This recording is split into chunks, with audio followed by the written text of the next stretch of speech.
Hello dear students, कैसे हैं आप लोग।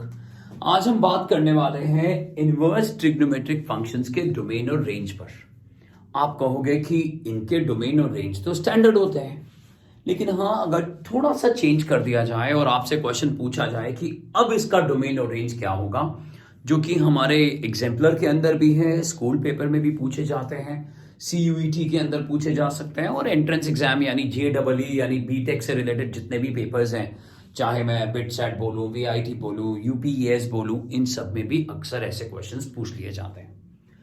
मान लीजिए मेरे पास एक क्वेश्चन है कि फाइंड करिए, एक फंक्शन दिया हुआ है fx is equal to cos inverse of 2x minus 1। इसकी डोमेन और इसकी हमें रेंज फाइंड करनी है, और आपको मालूम है कि रेंज जो है वो प्रिंसिपल ब्रांच वैल्यू को रिस्पेक्ट करेगी। तो पहले हम डोमेन पर बात करते हैं। तो ध्यान से देखिए, यहां जो एंगल है, मैं थोड़ी देर के लिए अगर इसको थीटा मान लूं, तो ठीक इससे पहले जो हमने ओरिजिनली सीखा, यहां ये अगर थीटा है तो ये थीटा किसको रिस्पेक्ट कर रहा है? ये थीटा रिस्पेक्ट कर रहा है -1 और 1 को। तो जो हमें क्वेश्चन दिया हुआ है उसमें भी जो थीटा है वो रिस्पेक्ट करेगा -1 और 1 को। यानी मैं इस तरह से लिखूंगा। देखो बच्चों ध्यान से, अगर ऑब्जेक्टिव पेपर है तो आप इसे जल्दी जल्दी भी कर सकते हैं, अगर सब्जेक्टिव पेपर है तो एक एक स्टेप लिखिएगा।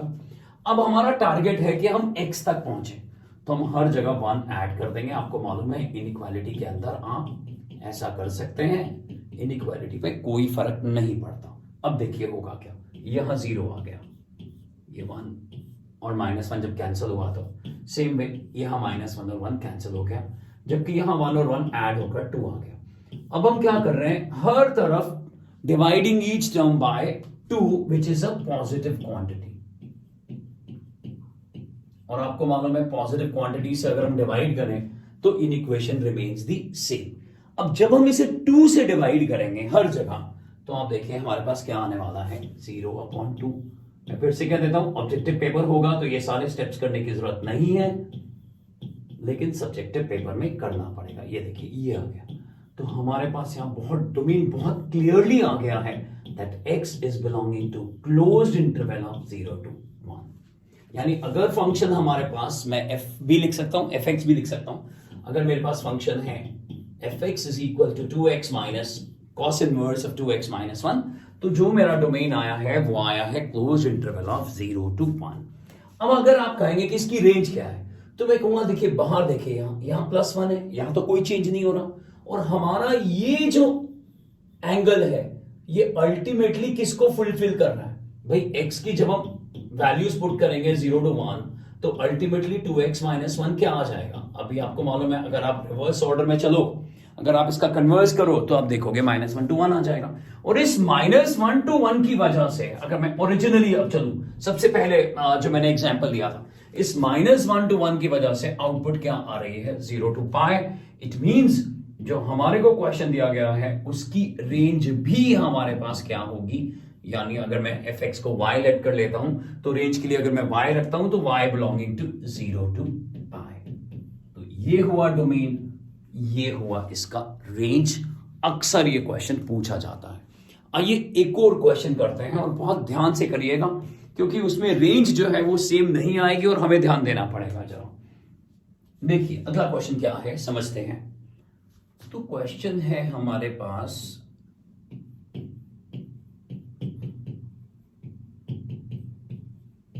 अब देखिए यहां जब मैं डोमेन की बात करूंगा तो हमारे पास है क्या, हमारे पास एक स्क्वायर टर्म है यहां एंगल के अंदर, और मैक्सिमम वैल्यू 1 हो सकती है कॉस इनवर्स के केस में।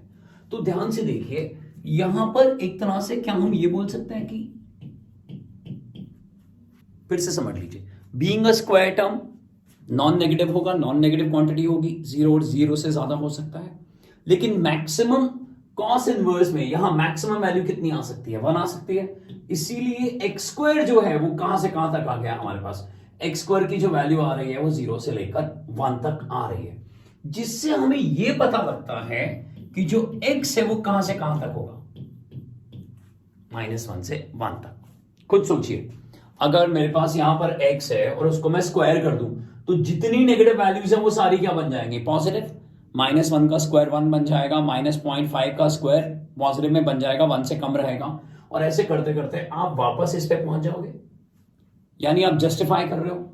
लेकिन डोमेन ठीक है, यहां पे डोमेन आ गया -1 to 1, लेकिन क्या इससे रेंज पे कोई इफेक्ट पड़ेगा? तो एक बार मैं यहां इसको पहले रब कर लेता हूं, रेंज पे इफेक्ट पड़ेगा, क्योंकि ध्यान से देखिए यहां जो कॉस इनवर्स का एंगल हमारे पास है वो है एक्स स्क्वायर, यानी हम इसके अंदर सिर्फ नॉन नेगेटिव क्वांटिटीज को ही पुट कर रहे हैं। तो डोमेन क्लियर हो गया, हमारे को पता है -1 से 1। लेकिन जब मैं रेंज की बात कर रहा हूं तो मैं कोई भी ऐसा वैल्यू नहीं आएगा यहां पर जो नेगेटिव होगा, यानी 0 से लेके 1 तक होगा। और जब 0 से लेके 1 तक की वैल्यूज में पुट करूंगा तो जो मेरे पास आउटपुट आएगी वो आउटपुट 0 से लेकर 90 डिग्री यानी π/2 तक आएगी, यानी ब्रांच वैल्यू जो है वो रिस्ट्रिक्ट हो जाएगी और सिर्फ फर्स्ट क्वाड्रेंट के एंगल्स तक रह जाएगी, यानी because x square is belonging to closed interval of 0 to 1, therefore y would be 0 to π/2. So the range of this function is, बहुत इंपॉर्टेंट है, ध्यान से समझिएगा, 0 to π/2 ये है। देखिए जबकि लास्ट क्वेश्चन में ऐसा नहीं हुआ था, क्योंकि लास्ट क्वेश्चन में नेगेटिव वैल्यूज भी जा रही थी। ध्यान से देखिए लास्ट क्वेश्चन के अंदर यहां पर नेगेटिव वैल्यूज भी हम पुट कर रहे थे, क्योंकि अगर x को 0 पुट करूं यहां पर तो ये देखिए 2 into 0 क्या हो जाएगा -1। सो नेगेटिव वैल्यूज भी आ रही थी हमारे पास, जिसकी वजह से एंगल ऑब्ट्यूज हो रहे थे और सेकंड क्वाड्रेंट में जा रहे थे, यानी कॉस इनवर्स की प्रिंसिपल ब्रांच में जा रहे थे, यानी रेंज का पार्ट बन रहे थे। बट इस क्वेश्चन में what ever you put ultimately तो एक्स स्क्वायर होने वाला है, तो जब एक्स स्क्वायर होने वाला है तो कोई भी नेगेटिव वैल्यू आएगी नहीं, जिससे कोई भी एंगल जो है वो सेकंड क्वाड्रेंट में जाएगा नहीं, यानी रेंज कितनी बन जाएगी 0 से लेके π/2, और डोमेन क्या रहेगा -1 to 1। अब मैं आपसे यहां पर एक क्वेश्चन पूछ रहा हूं जिसको आपको कमेंट बॉक्स में कमेंट करना होगा, साथ ही साथ आपको यह बताना होगा कि आप कहां से हैं, इंडिया के किस स्टेट से हैं, और आप पढ़ाई मैथ्स आपको कैसा लग रहा है। बच्चों क्वेश्चन क्या है समझिए, क्वेश्चन है find the domain and range for sine inverse of 5x - 1। Thank you, पढ़ते रहिए और आगे बढ़ते रहिए।